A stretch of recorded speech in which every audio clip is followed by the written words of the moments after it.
श्री स्वामी समर्थ. तुम्हाला तुमच्या आयुष्यामध्ये नवीन व्यवसायाची म्हणा किंवा नवीन नोकरीची संधी हवी असेल किंवा तुमच्या आयुष्यामध्ये तुम्हाला सक्सेस प्राप्त करायचा असेल तर मी आज तुम्हाला एक साधा सोपा उपाय सांगणार आहे.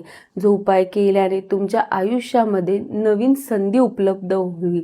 शिवाय तुमच्या आयुष्यामध्ये जर कोणते अडथळे येत असतील किंवा तुमच्या कामामध्ये तुम्हाला सक्सेसच मिळत नसेल, असं सक्सेस मिळण्यासाठी तुम्ही कोणता उपाय केला पाहिजे, तर तुम्हाला मंगळवारच्या दिवशी 1 किलो टोमॅटो घेऊन ते टोमॅटो तुम्हाला गरीब व्यक्तींना डोनेट केले पाहिजे. जर तुम्हाला तसं पॉसिबल होत नसेल तर तुम्ही ते टोमॅटो शिवमंदिरात जाऊन ठेवून येऊ शकता. पण हा उपाय तुम्हाला कंटिन्यूअसली 12 मंगळवार करायचा आहे. हा उपाय केल्याने तुमच्या आयुष्यामध्ये जे काही स्ट्रगल चालू असेल ते मिटून तुम्हाला सक्सेस मिळेल आणि नवीन संधी मिळेल. हा उपाय तुम्ही नक्की करून बघा आणि कमेंटमध्ये श्री स्वामी समर्थ लिहायला विसरू नका.